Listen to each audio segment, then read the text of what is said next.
오늘 저희 목사님께서 육사교회 집회를 가셔서 제가 말씀을 전하게 되었습니다. So pastor is giving sermon at the Army Academy Church, so I'm going to give sermon today. 함께 오늘 성경 본문 같이 읽겠습니다. Let's read today's passage. Then David said to Nathan, I have sinned against the Lord. Nathan replied, The Lord has taken away your sin. You are not going to die. But because by doing this you have made the enemies of the Lord show utter contempt, the son born to you will die. After Nathan had gone home, the Lord struck the child that Uriah's wife had born to David, and he became ill. 아멘. 다윗은 그리스도인들이 가장 존경하는 인물 중 하나입니다. David is one of the figures in the Bible who is highly respected by Christians. 성경 중 가장 유명한 말씀 하나를 꼽자면 하나가 아니겠지만 꼽자면 바로 시편 23편이죠. One of the most famous passages in the Bible would be Psalms chapter 23. 시편 23편은 다윗이 노년의 때에 자신의 인생을 돌아보며 지은 시로 알려져 있습니다. Psalms chapter 23 is known as a poem written by David in his later years. 순수한 시골 목동 소년이었던 다윗은 이스라엘의 가장 위대한 왕이 되었고 David, who was an innocent country boy working as a shepherd, became the greatest king of Israel. 동시에 수많은 아름다운 시들을 써낸 시인이기도 했습니다. And at the same time, he was a poet who wrote numerous beautiful poems. 다윗의 가장 유명한 이야기로는 다윗과 골리앗의 이야기가 있죠. The most well-known story about David would be the story of David and the Goliath. 다윗은 무명의 목동이었어요. David was an unknown shepherd. 그러나 골리앗을 물맷돌로 무찌르면서 일약 최고의 스타가 됩니다. But by winning against Goliath by using a slingstone, he suddenly becomes immensely famous. 이 사건은 다윗의 삶에 큰 전환점이 되었어요. This was a major turning point in David's life. 다윗이 용감하게 골리앗을 무찌른 이야기는 남녀노소 할 것 없이 모든 그리스도인들에게 용기와 희망을 줍니다. The story of David valiantly defeating Goliath gives hope and courage to all Christians. 제가 아직도 기억나는 것은 제 어렸을 때 생일 파티가 있었는데 초등학생 때 When I was in elementary school, I had a birthday party. 그때는 막 맥도날드 같은 데 빌려서 생일 파티 했습니다. Back then, we used to do birthday parties in places like McDonald's. 그래서 학교 친구들이 다 오고 당연히 크리스천 친구들도 있고 아닌 친구들도 있겠죠. So all my friends from school come, including Christian friends and non-Christian friends.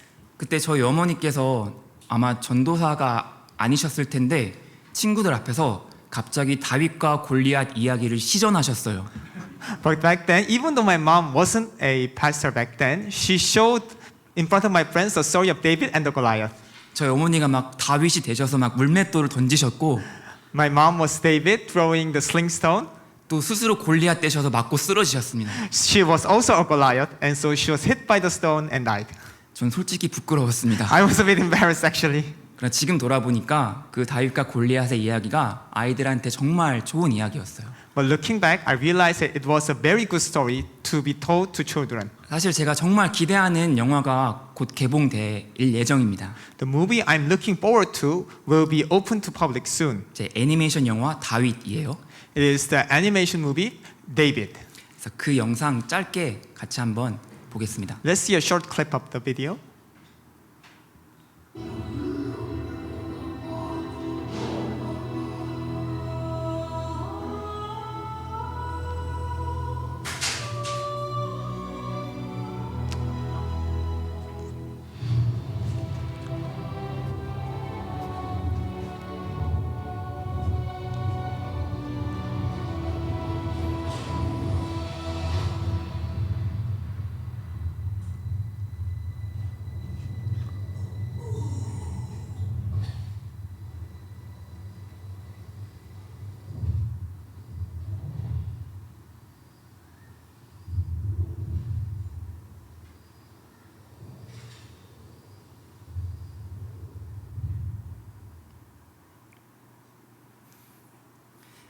네, 다 보고 싶은데 시간 관계상 끊겠습니다. I want to see the full movie, but I'm going to cut because of time. 이처럼 다윗의 인생을 설명함에 있어서 잊을 수 없는 인물이 바로 골리앗입니다. When you explain the life of David, Goliath is the figure you can never overlook. 그리고 다윗의 인생에서 잊을 수 없는 인물이 한 명 더 있습니다. And there is another person who cannot be left out of David's life. 바로 밧세바입니다. That is Bathsheba. 다윗과 밧세바의 이야기는 다윗의 인생에서 가장 어두운 면을 보여줍니다. The story of David and Bathsheba shows the darkest moment in David's life. 다윗의 인생에서 가장 부끄러운 장면이고 다윗의 삶에 또 다른 전환점이 된 사건입니다. It is the most embarrassing moment of his life, and it also became another major turning point for him. 다윗의 이야기는 사무엘상 그리고 사무엘 하에 걸쳐서 자세히 나옵니다. The story of David is told in detail across the 1st Samuel and 2nd Samuel. 저희는 사무엘상 17장에 나오는 다윗과 골리앗의 대목을 읽을 때는 가슴이 뛰고 용기가 샘솟습니다. When we read the story of David and Goliath in 1 Samuel chapter 17, our hearts race and we are filled with courage. 그러나 뒤이어 나오는 사무엘하 11장 12장에 나오는 다윗과 밧세바의 이야기를 읽으면 마음이 답답해지고 심지어는 낙심되기까지 합니다. However, when you read the story of David and Bathsheba in 2 Samuel chapter 11 to 12, our hearts grow heavy and we even feel discouraged. 저희는 모두 다윗과 골리앗의 이야기를 좋아하죠. We all love the story of David and Goliath, 다윗과 밧세바의 이야기를 좋아하는 분은 아마 없을 것입니다. but I think there are not that many people who love the story of David and Bathsheba. 그러나 저희는 다윗과 골리앗의 대목을 읽을 때면 집중해서 자세히 읽습니다. So when we are reading the account of David and Goliath, we focus and read every single detail. 그러나 다윗과 밧세바의 이야기를 읽을 때는 이게 도대체 무슨 일이야 하면서 슬그머니 지나갑니다. However, when we are reading what happened between David and Bathsheba, we skim past thinking, what on earth is going on? 그러나 저희에게는 이 두 이야기가 모두 필요합니다. Yet we need both of these stories. 다윗과 골리앗은 사무엘상 17장 즉 한 장에 걸쳐서 소개됩니다. The story of David and Goliath is introduced throughout a single chapter, 1 Samuel chapter 17. 그러나 다윗과 밧세바는 사무엘하 11장과 12장 즉 두 장에 걸쳐서 소개됩니다. However, the story of David and Bathsheba is told across two chapters, 2 Samuel chapter 11 and 12. 단순히 분량의 차원에서만 보았을 때에도 밧세바의 이야기는 골리앗 이야기의 2배이며 성경은 밧세바 이야기에 더욱 힘을 싣고 있습니다. When we just see the length of the story, the latter is twice as long as the former, and that is where the Bible places greater emphasis as well. 그렇습니다. 저희에게는 이 두 이야기가 모두 필요합니다. Yes, we need both of these stories. 그런데 어쩌면 저희의 신앙의 성장과 성숙을 위해선 두 번째 이야기인 다윗과 밧세바의 이야기가 더 필요할지도 모르겠습니다. Yet, for our faith to grow and mature, we may have a greater need for the story of David and Bathsheba.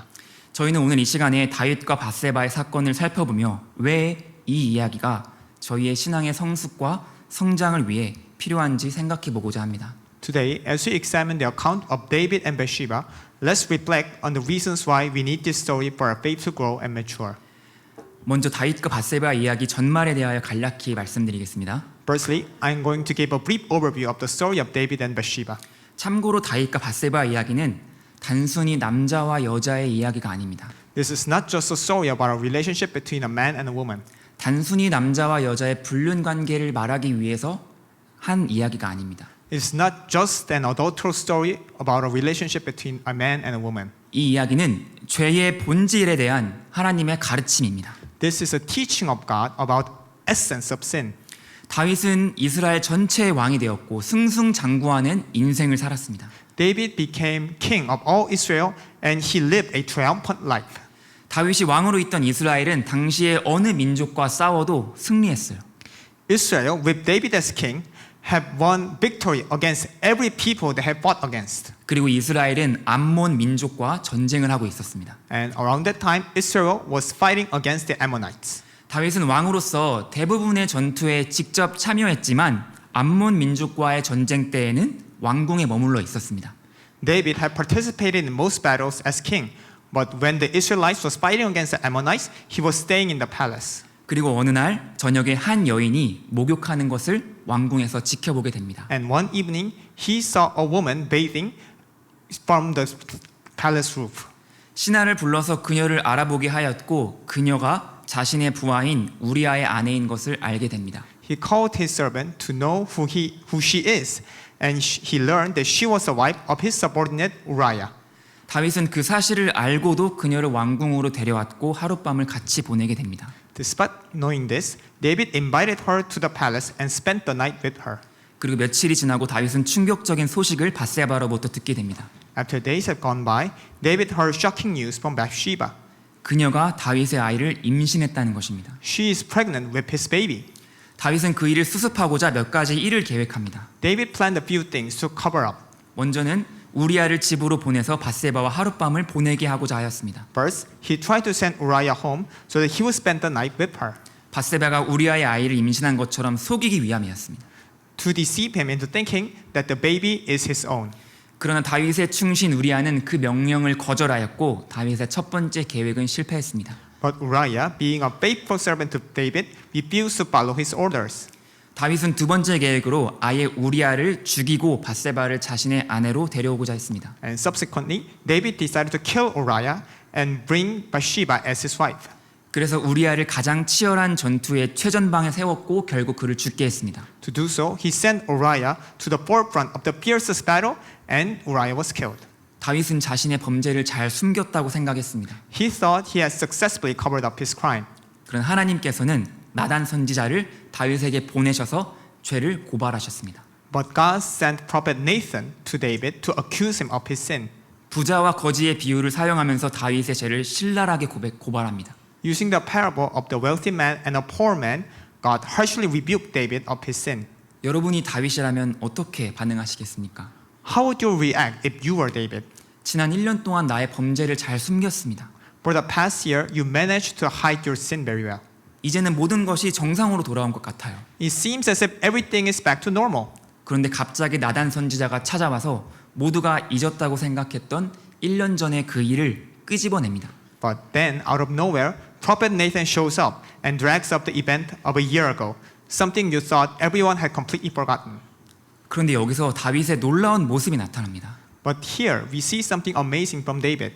다윗은 나단 선지자의 고발을 듣고 어떠한 변명도 하지 않고 자신의 죄를 고백합니다. When the prophet Nathan accused him of wrongdoing, he offered no excuses and confessed his sins. 내가 여호와께 죄를 범하였노라. I have sinned against the Lord. 제가 하나님께 대하여 죄를 지었습니다. I have sinned against God. 한글이나 영어로는 여러 개의 단어로 이루어져 있지만 이 문장을 히브리어 원어로 보면 단 두 개의 단어로 이루어져 있습니다. In Korean or in English, this sentence is made up of many words, but in Hebrews, it is made up with two words. 하타티 라야웨. Hatati la Yahweh. 물론 의미는 같습니다. The meaning is the same, 그러나 원어로 보면 굉장히 간결하고 직접적입니다. but in Hebrews, the language is more brief and direct. 이 대목을 보고 일부 사람들은 다윗의 회개가 다윗의 죄에 비해서 너무 가벼운 것 아닌가라는 의문을 품기도 합니다. Some may think that isn't David's repentance too brief and simple compared to his sin? 그러나 이 두 단어는 다윗의 입에서 결코 쉽게 나온 단어들이 아니었습니다. But these two words did not come out of David's mouth easily.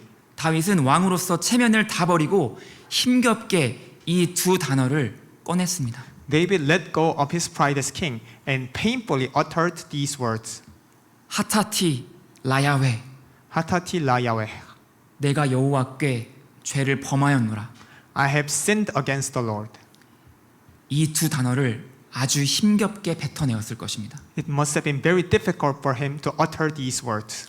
그리고 뒤이어 나오는 하나님께서 당신의 죄를 사하셨다는 나단 선지자의 말을 통하여 다윗의 회개가 진정성 있는 회개였음을 보여줍니다. And Nathan's subsequent words saying, God has forgiven your sins, shows that David's repentance was a sincere repentance. 물론 진정한 회개에는 행동의 변화가 뒤따라야 합니다. Of course, true repentance requires changes in your behavior. 회개는 말보다 행동이 중요합니다. In repentance, actions are more important than words. 또한 회개를 했다고 모든 문제가 해결되는 것은 아닙니다. And just because you are repentant doesn't mean that every problem is solved. 죄는 사람에게 상처와 아픔을 남깁니다. Sin leaves pain and wound to people. 그리고 죄의 대가는 저희가 생각하는 것보다 훨씬 무섭고 훨씬 무겁습니다. And the price of sin is much scarier and heavier than we think. 다윗의 죄의 대가는 사무엘하 나머지 이야기인 대부분을 차지합니다. the story of how David paid for his sins takes up the rest of the second Samuel. 정말 어찌 보면 사는 것보다 죽는 게 낫겠다 싶을 정도의 처절한 죄의 대가를 다윗은 경험합니다. David experienced such a devastating consequences for his sins that in a way death seems better than living. 그러나 다윗이 회개하는 대목에서 저희가 알 수 있는 분명한 사실 한 가지는 다윗은 진심으로 회개했고 하나님께서는 진실로 다윗을 용서해 주셨다는 것입니다. But a one clear fact that we can know from David's repentance is that he repented with all his heart and that God truly forgave him. 이것이 저희가 다윗과 밧세바의 이야기를 통해 배워야 할 아주 중요한 교훈입니다. This is a very important lesson that we should learn from the story of David and Bathsheba. 하나님께서 저희의 인생에서 가장 관심을 갖고 계신 것은 바로 죄의 문제입니다. For God, the issue of sin is the most important issue that we face. 너는 너의 죄의 문제를 해결했느냐? Have you solved your issue of sin? 이것이 하나님께서 오늘 이 시간 저희에게 물으시는 질문입니다. This is the question God asks us today. 여러분은 여러분의 죄의 문제를 해결하셨습니까? Have you solved your issue of sin? 어떻게 해결하셨습니까? How did you solve it? 이는 예수님께서 사역을 시작하시고 가장 처음으로 하신 말씀에 나타나 있습니다. We can see this from the very first word Jesus spoke after beginning his ministry. 회개하라. Repent. 예수님께서 이 세상에서 행하신 첫 번째 말씀 사역은 사람들의 죄의 문제를 지적하는 것이었습니다. His first ministry of teaching on this earth was to point out the issue of sin. 저희가 오늘 이 자리에 모인 이유도 마찬가지입니다. That is the reason why we have gathered here today. 저희가 지금 여기에 모여드리는 이 예배의 목적은 죄 문제를 해결하기 위함입니다. We gathered here to worship in order to solve the issue of sin. 물론 이 자리는 하나님의 사랑과 은혜와 축복을 경험하는 자리입니다. Of course, we also experience God's love, grace, and blessings here. 저희는 주일에 교회에 와서 하나님 사랑과 이웃 사랑을 경험하고 또 실천합니다. On Sundays, we come to church to experience and practice the love of God and love of neighbors. 그러나 이 예배의 근본적인 목적은 바로 죄 문제의 해결입니다. But the fundamental purpose of worship is the resolution of the problem of sin. 구약 시대 때는 제사를 드렸습니다. During the days of the Old Testament, people offer sacrifices. 동물을 죽이고 그 죽은 동물의 피를 다 쏟아내고 제단에서 그 죽은 동물을 태웁니다. They killed animals, poured down their blood, and finally burned them on the altar. 그래서 구약 시대의 제사를 피의 제사라고 불렀습니다. That's why we call the sacrifices from the Old Testament times blood sacrifices. 자신의 죄를 동물이라는 제물에 옮기고 그 제물을 태워 죽임으로 자신의 죄를 없애는 방식의 예배였습니다. It was a way of worshiping God by placing your sin on the sacrificial animal and destroying your sin by killing and burning that animal. 그러나 하나님께서는 그의 독생자 예수님을 이 땅에 보내시고 예수님을 제물로 삼으셨습니다.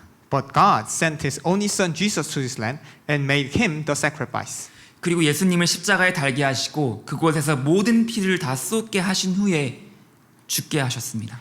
He made Jesus pour out His blood on the cross and die on it. 그 십자가에서의 죽음, 그 단 한 번의 사건으로 모든 인류의 죄를 사하셨습니다. And through the death of Jesus on the cross, through that single event, God had forgiven sin of all mankind. 히브리서 10장 12절부터 14절까지의 말씀입니다. Hebrews chapter 10 verse 12 to 14. 그러나 그리스도께서는 죄를 사하시려고 단 한 번의 영원한 유효한 제사를 드리신 뒤에 하나님 오른쪽에 앉으셨습니다. 그리고서 그는 그의 원수들이 그의 발 아래에 굴복할 때까지 기다리고 계십니다. 그는 거룩하게 되는 사람들을 단 한 번의 희생 제사로 영원히 완전하게 하셨습니다. 같이 읽겠습니다. Let's read together. But when this priest had offered for all time one sacrifice for sins, he sat down at the right hand of God. Since that time, he waits for his enemies to be made his footstool. Because by one sacrifice, he has made perfect forever those who are being made holy. 아멘. Amen. 그러므로 누구든지 예수님을 믿으면 죄의 문제가 해결되고 영원한 생명을 얻게 됩니다. Therefore, whoever believes in Jesus has the problem of sin resolved and receives eternal life. 하나님께서는 제사의 길을 닫으시고 믿음의 길을 열어주신 것입니다. God has closed the path of sacrifice and opened the path of faith. 사실 이것은 얼마나 놀라운 은혜인지 모릅니다. Isn't this amazing? 저희의 죄 문제를 해결하기 위해 동물을 죽이는 제사를 드릴 필요가 없는 것이에요. We no longer need to offer animal sacrifices to resolve our sin. 대신 하나님께서 저희에게 요구하시는 것은 단 하나, 믿음입니다. The only thing God requires of us is faith. 요한복음 3장 16절 말씀입니다. Let's read John chapter 3 verse 16. 하나님이 세상을 이처럼 사랑하사 독생자를 주셨으니 이는 그를 믿는 자마다 멸망하지 않고 영생을 얻게 하려 하심이라. 같이 Let's 읽겠습니다. read together. For God so loved the world that he gave his one and only Son, that whoever believes in him shall not perish but have eternal life. 아멘. Amen. 이 세상에는 많은 종교들이 있습니다. There are many religions in the world, 그리고 각 종교마다 의무적으로 해야 할 종교적 행위들을 정해두었습니다. and each one has mandatory religious deeds. 그러나 하나님께서는 예수님을 믿는 저희에게 죄 문제의 해결을 위해 단 하나만 요구하십니다. However, for us who believe in Jesus, God requires only one thing to resolve the issue of sin: 믿음입니다. faith. 하나님께서는 율법의 행위를 폐지하시고 마음의 고백만을 요구하십니다. God has abolished the works of the law and demands only one thing, the confession of our hearts. 그리고 회개의 고백은 믿음으로 나아가는 첫 단계입니다. And the confession of repentance is the first step toward faith. 사랑하는 여러분, 저희는 정말 이 회개의 중요성을 깨달아야 합니다. My dear friends, we must truly realize the importance of repentance. 나의 죄의 문제를 해결하는 이 회개의 중요성을 반드시 깨달아야 합니다. We must realize the importance of repentance, confessing our sins to God. 저희 삶에는 해야 할 일들도 많고 해결해야 할 문제들도 정말 많이 있지만 저희 인생의 가장 중요한 문제는 바로 죄의 문제입니다. We have many things to do and we have many issues to resolve, but the most important problem that we should solve is the issue of sin. 그리고 나의 입술의 고백으로 죄의 문제를 해결하는 것이 나의 인생에 있어서 가장 중요한 일이고 가장 아름다운 일입니다. And resolving this problem through the confession of our lips is the most important and most beautiful thing in our entire lives. 다윗의 입술에서 어렵게 나온 그 두 단어 하타티 라 야훼는 다윗의 인생을 바꾸었습니다. The two words that came out from David's life under great difficulty, Hatatil Yahweh, is the most important words in his life. 회개에는 긴 말이 필요 없을 때가 있습니다. There are times when repentance does not require long words. 다윗처럼 진실된 마음이면 두 단어로도 충분할 때가 있습니다. If you have a sincere heart like David, sometimes two words are enough. 정말 때로는 하나님 저를 불쌍히 여겨주세요. 이 기도로 모든 것이 해석이 될 때가 있습니다. Sometimes, just by saying, God, have mercy on me, we can understand everything. 그러나 한편으로는 회개가 한두 마디에서 그치지 않는 경우가 있습니다. But on other times, sometimes we cannot repent just by saying few words. 하나님께서 나의 양심을 찔러주시고 내가 회개하기 시작했을 때는 처음에는 저의 죄를 용서해 주세요라고 단순한 말만 반복합니다. When God shines light on our sins, we start saying, God, forgive me. 그러다가 하나님께서 은혜를 주시면 내가 생각지도 못한 죄에 대해서 알려주시고 그렇게 되면 깊은 회개의 고백이 계속해서 나올 때가 있습니다. And when God pours down His grace on us and He reminds us of our deepest sins, we give deepest confessions of our sins and we continue repenting. 사실 다윗의 회개의 구체적인 고백은 시편 51편에 자세히 나와 있습니다. In fact, the concrete details of David's confessions are revealed more fully in Psalm chapter 51. 내 죄가 항상 내 앞에 있습니다. My sin is always before me. 내가 죄악 중에 출생하였습니다. I was brought forth in iniquity. 피 흘린 죄에서 나를 건져 주시옵소서. Deliver me from the guilt of bloodshed. 등등의 처절한 회개의 고백이 시편 51편에 고스란히 담겨 있습니다. Such desperate confessions we can see from Psalm chapter 51. J.C. 라일이라는 신학자는 회개에 대하여 다음과 같이 말했습니다. The theologian J.C. Ryle once said this about repentance. 회개 없는 죄 사함은 없습니다. There is no forgiveness of sin without repentance. 지옥에 있는 영혼들과 천국에 있는 영혼들의 유일한 차이는 지은 죄의 양이 아니라 그 죄를 품고 통회하며 회개했는가 여부입니다. The only difference between the souls in hell and the souls in heaven is not the amount of sins they committed, but whether they held those sins with a contrite heart and repented. 참된 믿음이 있는 곳에는 반드시 눈물의 회개가 깃들기 마련입니다. Wherever there is true repentance, there must also be repentance of tears. 사랑하는 여러분, 다윗이 정말 심각한 죄를 지었습니다. My loving friends, David committed a grave sin. 그렇다면 다윗은 지금 지옥에 있을까요? 천국에 있을까요? Then is David in hell or in heaven right now? 당연히 천국에 있죠. Of course he is in heaven. 그리고 종종 저희가 천국을 다녀오신 분들의 간증을 듣지 않습니까? And sometimes we hear testimonies of people who have visited heaven. 이제 그분들이 천국에 있는 다윗의 모습을 묘사할 때 찬양대 앞에 서서 지휘하는 다윗의 모습이라고 합니다. When they talk about David, they saw David as a conductor in front of a worship choir. 그러니까 하나님과 가까운 거리에서 다윗은 하나님을 찬양하고 지휘하고 인도하는 것이에요. And near God, he is praising God and he is conducting the great praise of people there. 반대로 이 세상을 정말 착하게 산 사람이 있습니다. And on the other hand, there is a man who lived a good life in this land. 근데 그 사람은 예수님을 믿지 않았습니다. But he didn't believe in Jesus. 회개가 없었던 거죠. There was no repentance. 그 사람이 갈 곳은 정해져 있습니다. And we all know where he is going to end up. 죄의 문제에서 정말 중요한 것은 이처럼 회개입니다.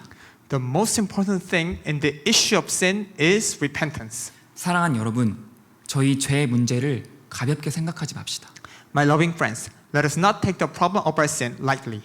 이 죄의 문제에 대한 해결이 없으면 내가 착하게 사는 것도 공부를 잘하는 것도 심지어 선행을 하며 남에게 피해를 끼치지 않고 사는 것도 아무 의미가 없습니다.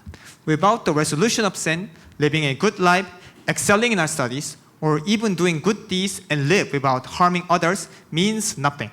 저희 모두 회개의 사람이 되어 죄 용서의 은혜를 누리는 자들이 되길 간절히 바랍니다. I earnestly pray that we may all become people of repentance, fully enjoying the grace of forgiveness. 다윗은 비록 진심으로 회개의 고백을 했지만 그 아들의 죽음이라는 죄의 대가는 피할 수 없었습니다. Even though David made a sincere confession of repentance, he cannot escape the consequences of his sin, the death of his son.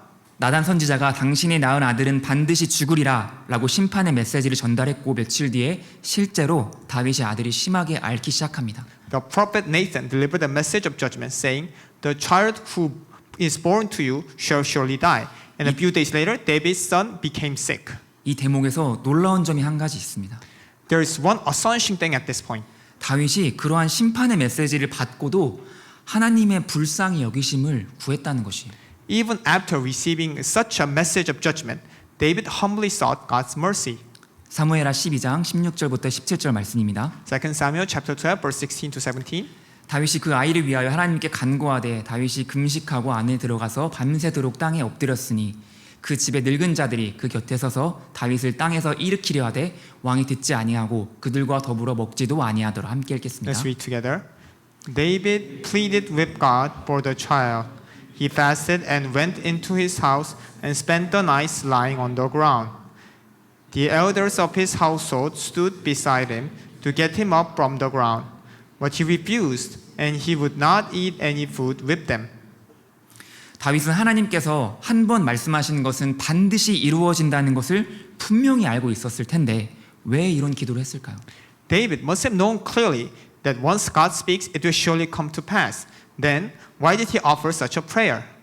자신의 간절한 기도와 금식이 하나님의 심판의 메시지를 바꿀 수 있다고 생각했기 때문일까요? Did he think that his earnest prayer and fasting could change the God's message? 22절을 보니까 다윗은 하나님께서 혹시 나를 불쌍히 여기셔서 아들을 살려주시지 않을까 하는 희박한 가능성을 품고 기도했다고 고백합니다. Looking at verse 22, David confesses that he fasted and prayed with even the slimmest shred of hope, thinking, "Who knows, the Lord may be gracious to me." 이 대목에서 저희는 중요한 교훈을 한 가지 얻을 수 있습니다. At this point, we can draw a vital lesson. 바로 회개한 자가 누리는 은혜가 있다는 것입니다. There is a grace enjoyed by those who repent.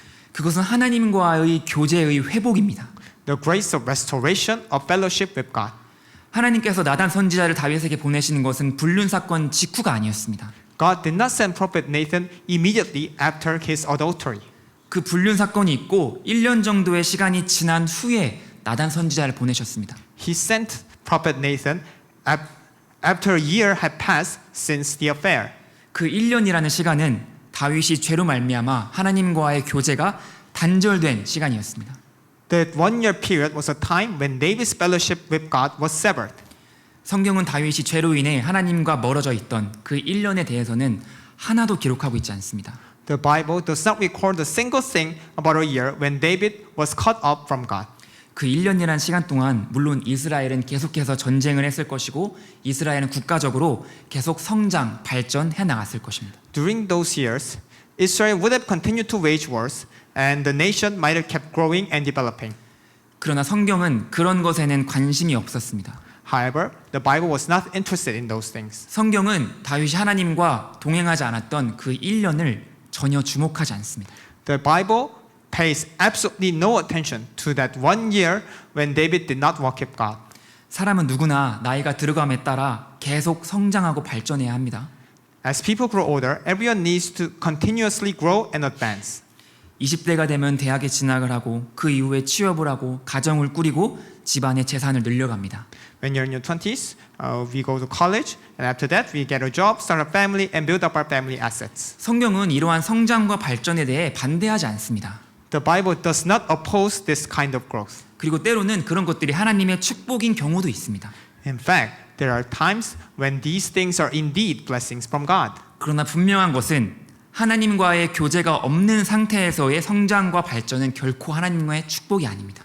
However, what is clear is that the growth and development without the fellowship of God is not a blessing.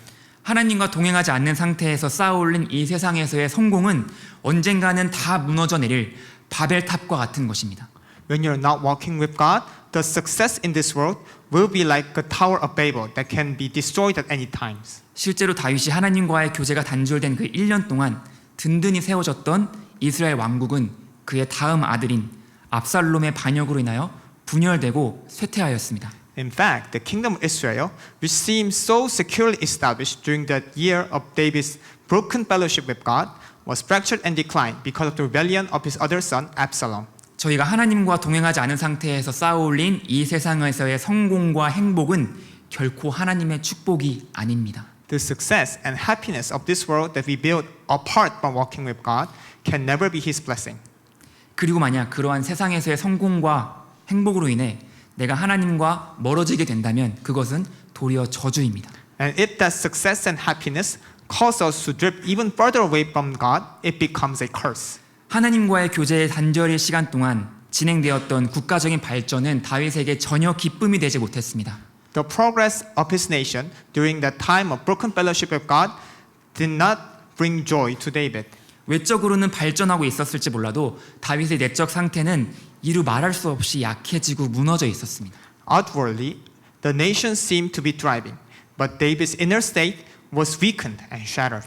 그때의 상태를 두고 다윗은 내가 입을 열지 아니할 때에 종일 신음함으로 내 뼈가 쇠하였도다라고 고백합니다. Describing how he was at that time, David confesses, "When I kept silent, my bones wasted away to my groaning all day long." 그리고 다윗은 나단의 책망을 듣고 진심으로 회개하며 자신의 죄를 뉘우치고 1년이 지나고 나서야 드디어 하나님께 가까이 나아가게 된 것입니다. And upon hearing Nathan's rebuke, David sincerely repented, and only after 4 years had passed did he finally come close to God once again. 1년이라는 영혼의 어두운 시간이 지나고 나서 비로소 하나님과의 교제의 기쁨을 다시 경험하게 된 것입니다. It was only after a year of dark night of his soul that he was able to re-experience the joy of fellowship with God. 어린 목동 시절 사나운 맹수들로부터 양들을 지키며 하나님의 보호하심을 경험했던 그 시간. These precious moments as a shepherd boy when he protected his sheep from the field with God's protection. 골리앗 앞에 나아갔을 때 싸울 수 있는 담대함을 주셨던 하나님과의 그 시간. The intimate time with God that gave him courage to fight against Goliath. 악한 사울 왕에게 쫓기며 광야에서 전전하는 생활하는 중에도 늘 가까이 계셨던 하나님과의 그 교제의 시간이 비로소 회개의 고백 이후에 회복된 것입니다. And the seasons of deep fellowship with God, when he was fleeing from evil King Saul, that was fully restored after his confession and repentance. 다윗의 이러한 심정은 시편 51편에도 고스란히 담겨 있습니다. This is beautifully captured in Psalm chapter 51. 시편 51편 10절부터 12절까지 말씀입니다. Let's read from verse 10 to 12. 하나님이여 내 속에 정한 마음을 창조하시고 내 안에 정직한 영을 새롭게 하소서. 나를 주 앞에서 쫓아내지 마시며 주의 성령을 내게서 거두지 마소서. 주의 구원의 즐거움을 내게 회복시켜 주시고 자원하는 심령을 주사 나를 붙드소서. 같이 읽겠습니다. Let's read together. Create in me a pure heart, O God, and renew a steadfast spirit within me. Do not cast me from your presence or take your Holy Spirit from me. Restore to me the joy of your salvation and grant me a willing spirit to sustain me. 아멘. 그래서 다윗은 하나님께 구할 수 있었습니다. That is why David could make his request to God.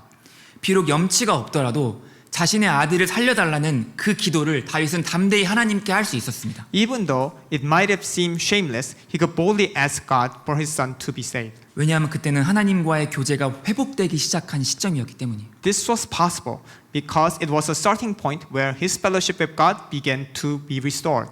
다윗의 회복의 모습은 다른 장면에서도 발견됩니다. We can discover how David is being restored in other scenes as well. 바로 아이가 죽은 후에 다윗의 반응입니다. It is the David's reaction after his child had passed away. 사무엘하 12장 18절부터 20절 말씀입니다. 2 Samuel chapter 12 verse 18 to 20. 이래 만에 그 아이가 죽으니라. 그냥 같이 먼저 영어로 같이 읽겠습니다. Let's read together in English first. On On the seventh day, the child died. David's servants were afraid to tell him that the child was dead, for they thought, while the child was still living, we spoke to David, but he would not listen to us. How can we tell him the child is dead? He may do something desperate. David noticed that his servants were whispering among themselves, and we realized the child was dead. Is the child dead? He asked. Yes, they replied, he is dead. Then David got up from the ground. After he had washed, put on lotions, and changed his clothes, he went into the house of the Lord and worshipped. Then he went to his own house, and at his request they served him food, and he ate. 다윗은 아이가 죽기 직전에는 금식하며 밤새도록 바닥에 엎드려 기도했습니다. While the child was on the verge of death, David fasted and lay on the ground all night, weeping in prayer. 그러나 아이가 죽었다는 사실을 알고 난 후에는 바닥에서 일어나 몸에 묻은 흙먼지를 훌훌 털어내고 일어납니다. But when he realized that the child had died, he rose from the ground and brushed the dust off himself. 그리고 몸을 깨끗이 단장한 후에 음식을 먹고 기력을 회복합니다. He washed and groomed his body and ate food to restore his strength. 다윗의 이러한 모습은 당시의 신하들에게 오해를 불러일으켰고 오늘 저희에게도 의문점을 남깁니다. This behavior perplexed his servants back then, and it continues to leave a question mark for us today. 다윗이 아이를 살려달라고 기도했던 것도 의문인데 David praying to save his child was already a puzzling behavior. 죽은 후에 금세 일상으로 돌아온 것도 의문입니다. And his immediate return to his daily life after his child's death is equally baffling. 아이가 죽으면 그 죽음에 대한 더 큰 슬픔을 표출하는 것이 자연스러운 현상이에요. It's natural for people to expressing greater and deeper sorrow when their child dies. 그러나 다윗은 빠르게 일상으로 돌아왔습니다. Yet David rapidly returned to normal life. 이 대목을 두고 신학자 월터 브루그만은 다음과 같이 말했습니다. Regarding this passage, the theologian Walter Brueggemann remarked, 다윗은 활력과 신앙의 사람이었다. David was a man of vitality and faith. 그는 운명론적인 자포자기자가 아니라 오히려 현실을 과감하게 살아나가는 사람으로서 잃어버린 것은 떨쳐버리고 지금 있는 그 상황의 삶을 정면으로 돌파하는 사람이었다. He was not one to sink into fatalistic despair. Rather, he was a man who boldly lived out reality, shaking up what was lost and pushing straight through the life that lay right before him. 다윗과 밧세바의 이야기는 의심의 여지도 없이 죄의 값을 기필코 치르고 만다는 것을 보여준다. The story of David and Bathsheba demonstrates beyond the shadow of doubt that the price of sin must inevitably be paid. 그럼에도 불구하고 우리는 또다시 다윗에게 새로운 것을 배운다. Nevertheless, we learn something profoundly new from David once again. 다윗은 아들의 죽음이라는 큰 슬픔을 어떻게 금세 이겨내고 일상으로 돌아올 수 있었을까요? How could David overcome such an overwhelming sorrow over his son's death so quickly and return to his daily life? 아마 다윗은 그 아이를 두고 일주일 동안 기도하면서 아주 중요한 진리를 깨달은 것 같습니다. Perhaps, as he spent the entire week praying desperately for his child, David came to realize some deeply profound truths. 먼저 다윗은 자기 자신이 어떤 사람인지 철저하게 깨달았습니다. Firstly, David realized thoroughly who he truly is. 자신은 죄밖에 지을 줄 모르는 죄인이고 하나님 없이는 단 한순간도 살아갈 수 없는 죄인이라는 것을 뼈저리게 깨달았을 것입니다. He must have painfully realized that he was a sinner capable of nothing but sin, a desperate broken soul who could not survive a single moment without God.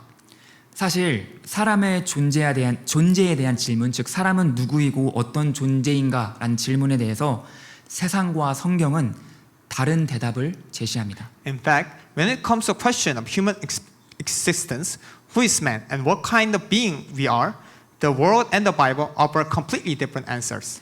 세상은 사람을 가능성 있는 존재로 봅니다. The world views humans as a being with endless potential. 사람은 뜻하는 바를 이루어낼 가능성이 있고 선하게 살 수 있는 가능성이 있고 행복하게 살 수 있는 가능성이 있다. Humans have the potential to achieve whatever they set their mind to, the potential to live righteously, and the potential to live happily. 저희가 이 세상에서 배우고 보고 듣는 모든 것은 이러한 세상 철학을 기반으로 하고 있습니다. Everything we learn, see, and hear in this world is firmly grounded on this philosophy. 그러나 성경은 사람에게 가능성을 두지 않습니다. However, the Bible does not place such potential on us. 오히려 사람에게는 그 어떠한 가능성도 있지 않다고 성경은 말합니다. Instead, the scripture declares that there is no potential with human beings. 가능성 혹은 미래와 소망은 오직 하나님께만 있고 사람에게는 있지 않음을 성경은 여러 곳에서 분명히 밝히고 있습니다. The Bible makes it undeniably clear that a potential, a future, and a hope belong only to God. 구약에서 예레미야 선지자는 이 세상의 모든 것보다 거짓되고 부패한 것은 사람의 마음이다라고 말합니다. The prophet Jeremiah confesses in the Old Testament that the heart is deceitful above all things and beyond one. 이거를 쉽게 풀어서 말하면 저기 쓰레기통에 있는 쓰레기보다 더 더러운 것이 사람의 마음이라는 것이. To put it easily, he's saying that our hearts are dirtier than trash in the trash can. 신약에서 바울 사도는 이 세상에 의인은 단 한 명도 없고 선을 행하는 자도 한 명도 없다라고 말하며 모든 사람이 죄를 범하였으며 하나님의 영광에 이르지 못했다라고 고백합니다. In the New Testament, Apostle Paul confesses that there is no one righteous, not even one. There is no one who does good, not even one. For all have sinned and fall short of the glory of God. 다윗은 이것을 깨달았습니다. David also realized this. 다윗이 자기 자신이 어떠한 사람인지를 깨달은 내용이 시편 103편에 담겨 있습니다. The realization of David about his identity, we can see it in Psalm chapter 103. 시편 103편 13절 14절입니다. Psalm chapter 103 verse 13 and 14. 아버지가 자식을 긍휼히 여김 같이 여호와께서는 자기를 경외하는 자를 긍휼히 여기시나니 이는 그가 우리의 체질을 아시며 우리가 단지 먼지뿐임을 기억하심이로다. 같이 읽겠습니다. Let's read together. As a father has compassion of his children, so the Lord has compassion on those who fear him. For he knows how we are formed. He remembers that we are dust.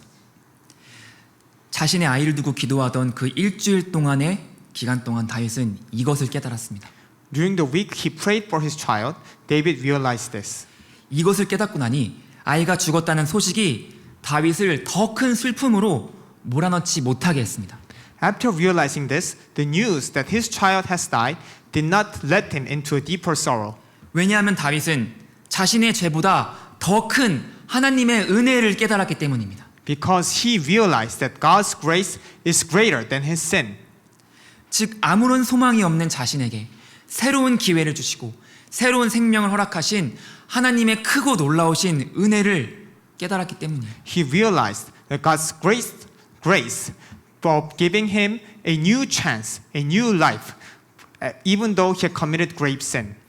다윗은 자신이 다른 남편의 아내를 취하고 다른 사람을 죽인 죄가 하나님의 율법에 따르면 사형에 해당한다는 것을 분명히 알았습니다. David knew very well that taking another man's wife and murdering an innocent person were offenses that demanded the death penalty according to the law of God.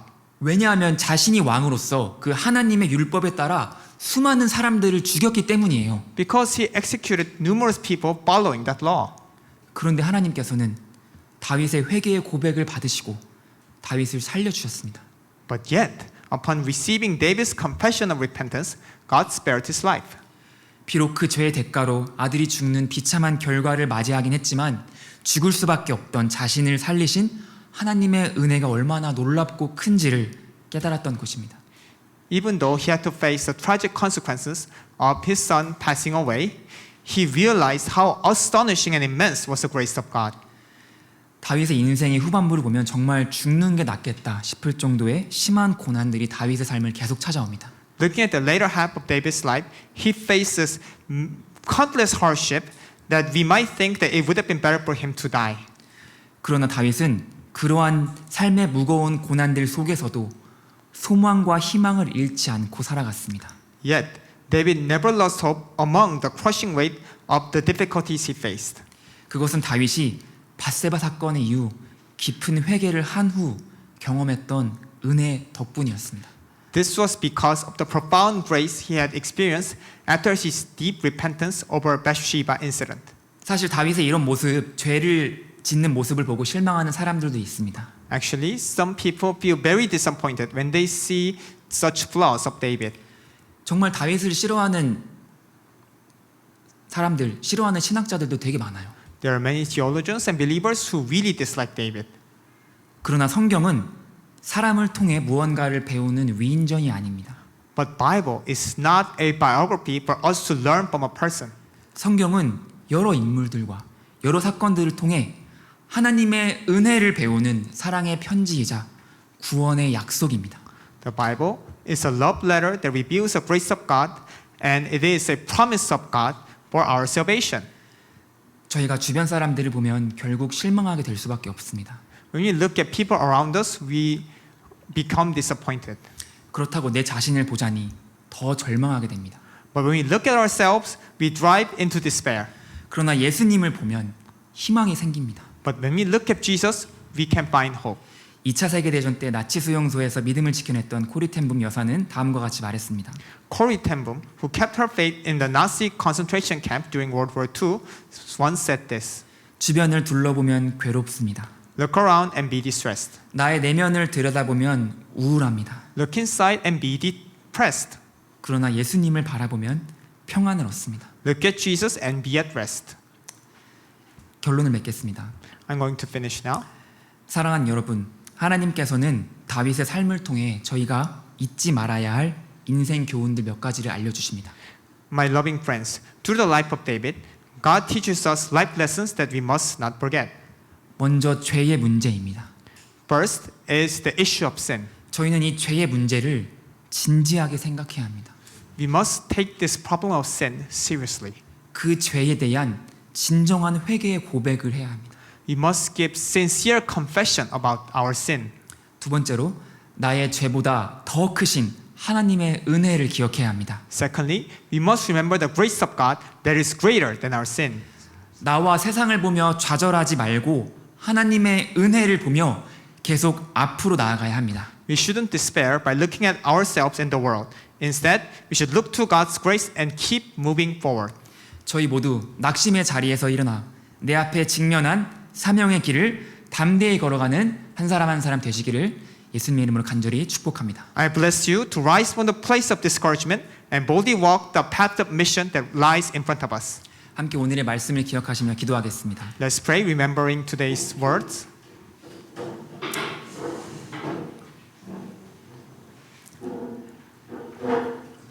다윗과 밧세바의 이야기를 인간적인 관점에서 보면 정말 실망스럽고 안타깝습니다. When we look at the story of David and Bathsheba from a human perspective, it is full of sadness. 그러나 하나님의 관점으로 그 이야기를 바라보면 But when we look at the story from the viewpoint of God, 나의 죄가 보이고 we can see our sins 하나님의 은혜가 깨달아집니다. and we realize the grace of God. 저희가 기억해야 할 것은 저희는 다윗보다 나은 사람이 아니라는 것입니다. The one thing we should remember is that we are not better than David. 여기서 다윗과 같은 죄를 지은 사람은 없을 것입니다. I don't think there are anyone who have committed sin just like that of David. 그런 죄를 지으면 이 자리에 못 있죠. If you have committed such sins, you won't be here. 그렇다고 저희가 다윗보다 나은 사람이라는 의미는 아닙니다. But that does not mean that we are better than David. 저희는 다윗과 마찬가지로 하나님의 용서와 은혜가 필요한 죄인들입니다. We, just like David, are sinners who need God's forgiveness and grace. 하나님의 용서를 받은 그 이후에야 저희는 그 하나님의 사랑과 은혜를 마음껏 누리고 전할 수 있게 되는 것입니다. After being forgiven by God, only then that we could spread God's grace. 이 시간 기도하실 때 하나님 이 다윗과 바세바의 이야기를 통하여 저희의 죄의 문제를 깨닫게 하여 주시옵소서. God, through this story of David and Bathsheba, let us realize our sins. 하나님 그리고 그 죄보다 더 크신 하나님의 은혜를 깨닫게 하여 주시옵소서. And Lord, let us realize your grace that is bigger than our sins. 함께 기도하겠습니다. Let's pray together. 하나님 주님 이 시간 오늘 저희에게 다윗과 바세바의 이야기를 통하여 정말 저희의 죄의 문제를 지적하시고 그 죄의 문제가 얼마나 중한지 그 죄의 문제가 얼마나 저희가 가장 시급한 문제인지를 하나님 정말 깨닫게 하셨습니다. 하나님 결코 이것은 다윗만의 문제도 아니고 바세바의 문제도 아니고 나의 문제임을 나의 죄의 문제임을 하나님 알게 하여 주옵소서. 하나님 정말 먼저는 철저히 내가 죄인이고 하나님의 은혜가 필요한 죄인이고 정말 나는 죄밖에 지을 수 없는 그러한 사람임을 저희가 깨닫게 하여 주시옵소서. 그리고 그 이후에 정말 나의 죄에 대한 진솔한 회개가 있게 하여 주시고 또 그 이후에 정말 저희에게 주어지는 하나님의 은혜를 저희가 경험하게 하여 주시옵소서. 정말 이 세상 그 무엇과도 비교할 수 없는 그 하나님의 은혜 나의 모든 죄를 다 덮는 그 하나님의 은혜를 저희 한 사람 한 사람 주님 경험할 수 있도록 주님 도와주시고 저희를 불쌍히 여겨주시옵소서. 주님 이 시간 함께 하여 주시고 하나님 깨닫게 하여 주시옵소서. 오 주님 도와주시옵소서.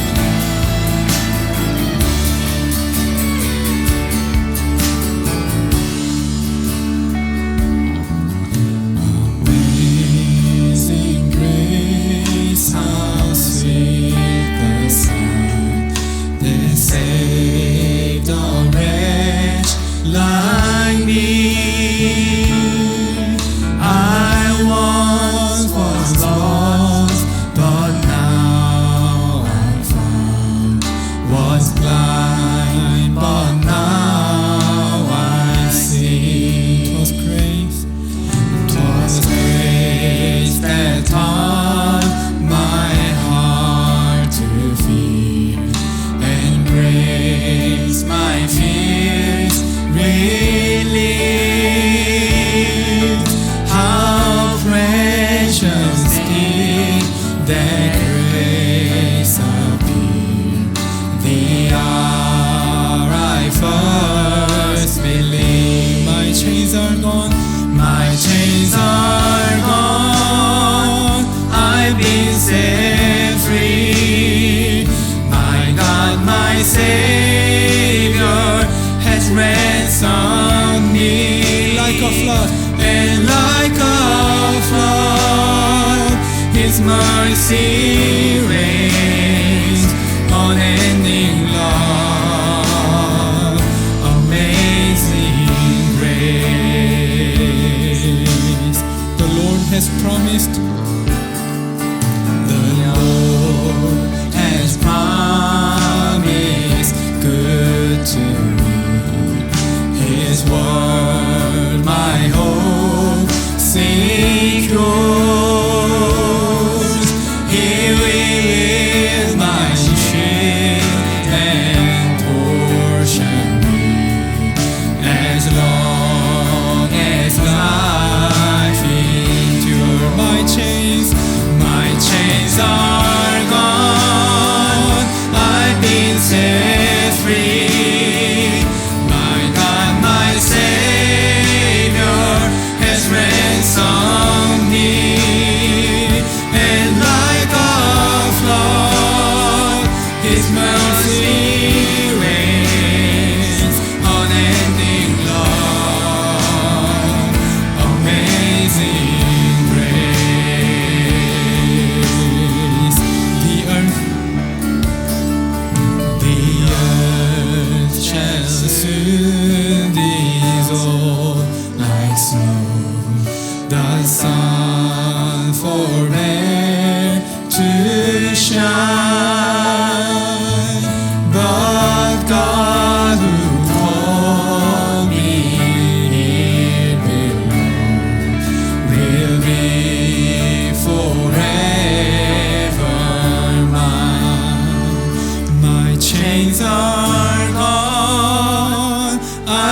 and free.